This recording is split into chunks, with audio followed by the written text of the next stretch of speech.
You ready, Jerome? You ready for this, bro? Thanks, dude. Get in gear. You got questions, I got answers. Jojo Warney says PP. Thanks, Jojo. Take this moment, if you don't already, to follow me on Instagram. It's at Evan Shanks. It's very easy to find me. A great way to get a hold of me and be interactive with me and ask me questions on social media. What are you gonna do with all the extra time now that you don't have to shift?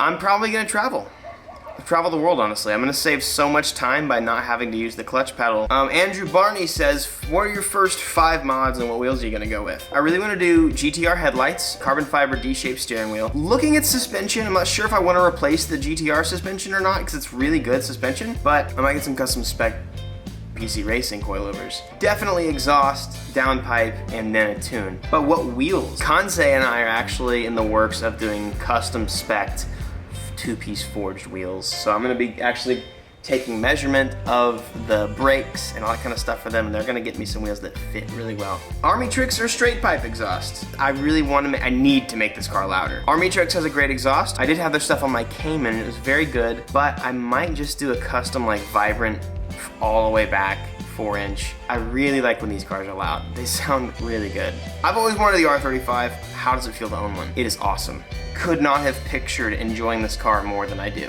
Every time I get in the car, it's literally, I'm excited to get into the car every time, not because it's cool, not because it's a flex or whatever it is, but like, it is really fun. I find myself taking the long way of travel every single time. Even if I'm just going to the store, I have this like road by my house that's like kind of curvy, and like I'm always driving on that road. It is so fun, and I absolutely love the car. My favorite car I've ever owned to this date. Mara says, will you upgrade the turbos? I actually have I have a friend in California that's building like a 2,000 horsepower build, and he's got a bunch of leftover parts.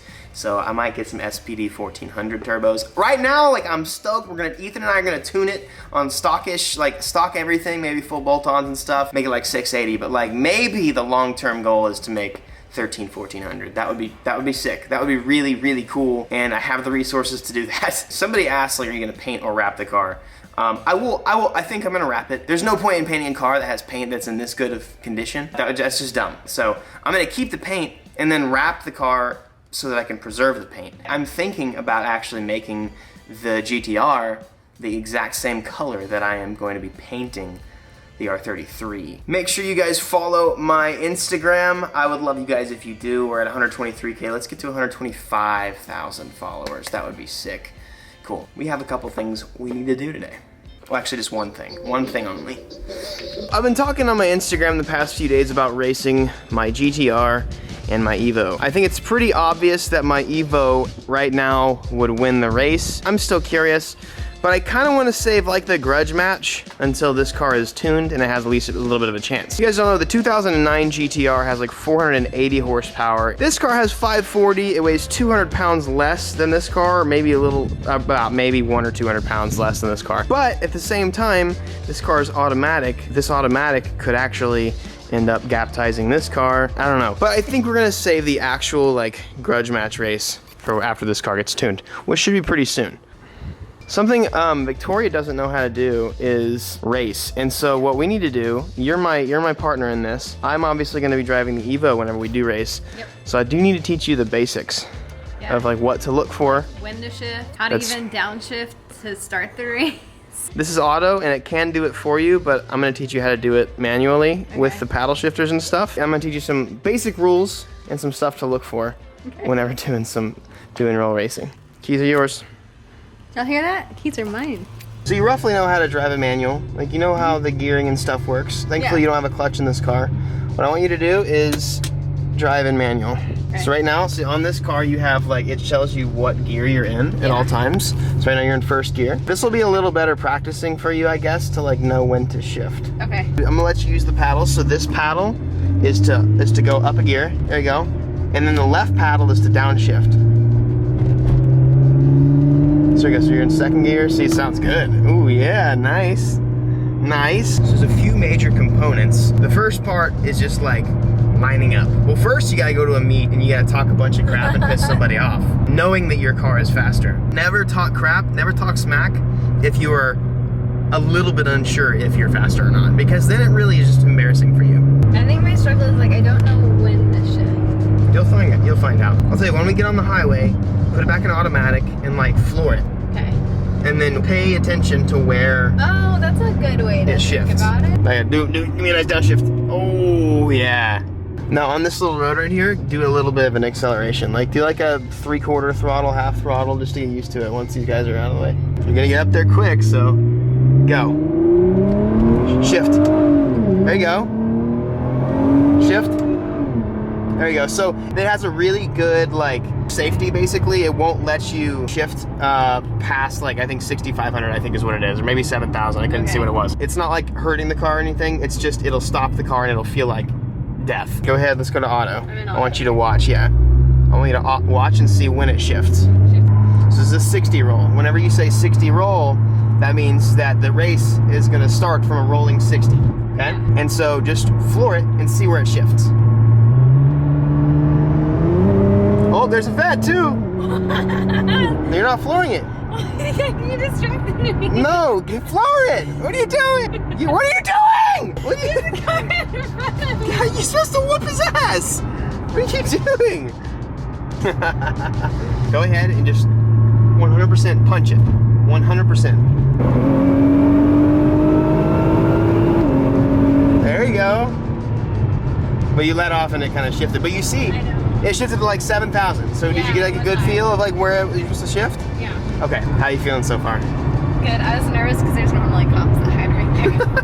Now, is there a reason why certain cars perform better at like a 40 roll or a 60? Like I know some people are usually people who are slow ask for slower rolls. That is the generic universal fact. This car actually is like super comfy at like 160. Not that I don't know that. I heard that from like Top Gear or something. So if I say like do a 40 roll, okay, you know to start the race at 40. Yeah. So the biggest thing is you need to know what gear you need to be in. Yeah, definitely. When you drive the car a little bit more, you'll know like what's a really like hot point for power.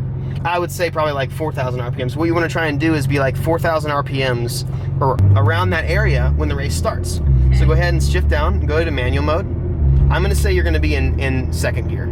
40 miles an hour in second gear. All right, you feel how you're about to go into power? Now punch it. Shift. There you go. All right, so you're getting a little, it's pretty quick, So you're getting a little used to it? Yeah. Okay, so get to 60 miles an hour. What gear are you in? 4. You're in 4th. 66 right now. Go to 60. Okay. Go down to 3rd gear. There you go, see now you're in a sweet spot. 4,500 RPMs, punch it. Shift. That was fast, huh? So you're still shifting a little early. I think you're just kind of like, I think you're jumping the gun, but I think like you're just still getting used to it. Yeah. I think this Aston behind us might want some. We're about to get Ricer flyby'd by an Aston. Zoom! He totally was staring at us. Oh man. Now that you know like the concept of like where to start the car. So you're at a car meet. Yeah. Some guy in a Mustang is running his mouth. He's like, hey man, I want to do a 40 roll with you before I go home to my sister. And so now it's your responsibility to prove him wrong. So you have to line up. Right. Yeah. So you both have to wait to line up. And then somebody's gonna go. There you go. Do you go on 4? That's okay. You always go on the 3rd honk. 1, 2, 3. Punch it. Yeah. Okay. One thing you don't know about Brother Man is he likes to honk fast. So there you go. No, it did it by itself. I can't take credit for that one. It did it by its. You know you did it. You literally you pressed No, it shifted and I was like half a second behind it. It can't shift by itself. It won't do that. You hit it. I literally heard you hit it. You're not giving yourself any credit. It has a safety shift. No, it has a safety to where it won't go past any certain RPM. You still did that. Oh. He probably beat you though because you let off. You didn't commit. Yeah. Yeah. The great thing about like racing in a straight line is it takes maybe 3 total brain cells to figure out exactly like what's going on. Really, the idea is somebody has a car that has X amount of horsepower and X amount of weight, and then what you do is you line up. Somebody honks, so you go 3, 2, 1, go, and you punch it. It's simple. You don't have to have a brain to do it. You just have to have more money than somebody else, or you have to spend more time building your cars. Ooh, see, this is my kind of racing, dude. So what are you driving? You're driving 3 miles an hour. It's a curly road. I didn't know if you wanted me to like. You gotta go for it. Too much brakes, too much brakes. Come on, come on. You gotta experience the G-force. I like my comfort zone. You like your comfort zone. That's fine. Fair enough. We don't like to drive fast on public roads. There we go. That's what I'm talking about. Oh man, you could have hit this corner at least 3 times the speed. At least.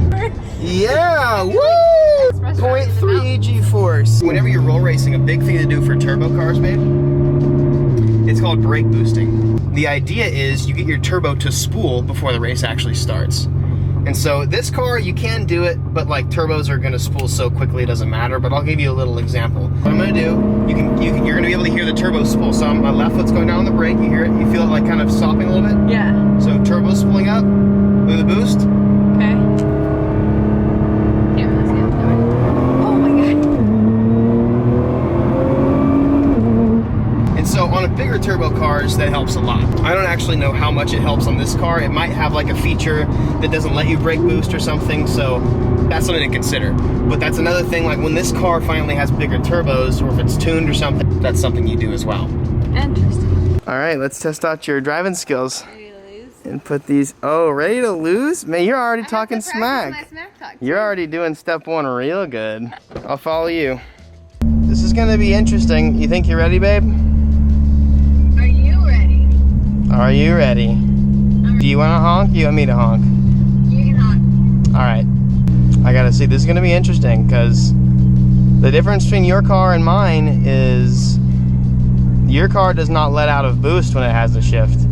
I have to wait for a little bit for 30 PSI to kick in. I do way less and make like 100 more horsepower than you do, so I don't know. I'm kind of psyching myself out. You ready, Jerome? You ready for this, bro? Thanks, dude.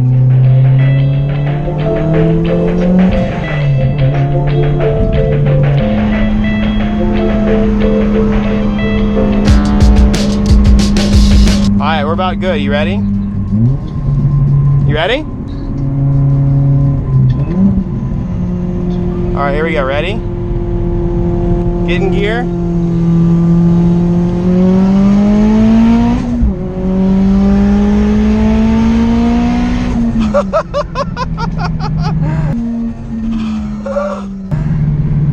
Yeah! How was that? Turn AC back on. How was that? You would whip my butt. I know. I didn't even shift in the 5th yet. I didn't realize I was that much faster than the car. That's crazy. But I feel like once we tune the car, once we tune that car is gonna be nuts. Yeah, I think so too. You think you're ready? Yeah, I'm a little nervous, a little shaky right now, but I'm good. Proud of you. Bro, no lie. I was like, oh my god, that's a GTR in my rear view. That's such a sick car. And then I'm not even kidding. I was like, oh my god, that's mine. That's crazy, dude. When the Honda's done, I gotta teach you how to drag race. You see, this thing wins, but it does throw check engine codes every time it wins a race. And unlike this car likes to just stay reliable and good. This thing will pull all day long, and it's super, super, super fun. Victoria already booked it inside. Let's see what she thinks. Puppies! Hi! Hi! So, how was it? It was good. Are you more comfortable doing this than... Yeah. I thought you were going for high fives. I was like... Oh, you did good. I was gonna do that. You did a great job. Like, I don't know if they could hear me on the phone, but I feel like I would make the Shanks name proud. Yeah. Considering you didn't even like cars whenever we started dating, and you're still kind of like scared of them a little bit. Yeah. I'm proud of you. Thanks. So for the past maybe 6 to 8 months now, I have given you guys daily advice at the end of every video. And I know it can be hard to watch every single video that I upload, and it might be difficult to watch until the very end sometimes because you might have something to do. But I did actually reach out on Instagram and I asked you guys to give me ideas for things to say. I want to know how I can help you guys out. It's not like I've It's not like I've run out of ideas and it's not like I've run out of advice to give, but I want to know the things you guys are kind of going through. So again, if you want to follow my Instagram, I'm always down to take recommendations. And it's funny, there's a lot of people on my Instagram don't even watch my videos, which is fine. It is what it is. But some people are like, you should give daily advice. I'm like, I give daily advice, dude. That's literally what I do. There's a lot of good stuff, and so over the next couple weeks, I'm gonna be trying to answer as many of those as best as I can. One of the things that really stuck out to me was somebody asked how to cope or deal with responsibility. And to be honest, that might seem like a really simple, weird topic to talk about, but it's a big thing. There's a lot of lazy people in this world right now, and that's a big problem in today's society. I'm not going to get into that, but so what's crazy about my life is I could wake up and literally do nothing with my day every single day because I'm self-employed. But the problem with that is I would not be able to provide for my family, and if I don't do that, I don't make any money. You know, and if we don't take a day off of work and balance our life and mow the yard and do things around the house, if that stuff doesn't get done, then my life deteriorates. And so somebody asked how to cope with or how to deal with responsibility. And honestly, my advice for you guys is do the maximum. I actually have it written on my bathroom mirror to remind myself when I wake up every day, like, do the maximum. For me, it always helps to think like, okay, I'm now sitting down to play video games or something like that, but is there something else I could do? Is there anything else I could do? Can I help Victoria in any way? Can I do some more stuff for video? Can I make any business calls? Can I send any emails? So my best advice for you guys today is to do the maximum. Have those words resonate with you. I think I'm actually probably gonna get that tattooed somewhere on me because it's pretty good. I started saying that to myself like a month ago, and it's actually helped me a lot. Whenever I'm sitting there like wondering like, oh, I'm so tired, I don't know what to do, I would say, you know what? Do the maximum. Whatever that means for you. So I want to encourage you guys today. You can get it done. You can do the maximum. It's possible. Peace out. Love you all. I get 2 videos for you, boys. And what you need to do is... oh, I'm sorry. I didn't mean to burp. Watch them. Watch those videos. Don't click out on anybody else's channel. You need to keep watching Evan Shanks because he makes these saucy videos. That was weird. Go ahead. Bye-bye.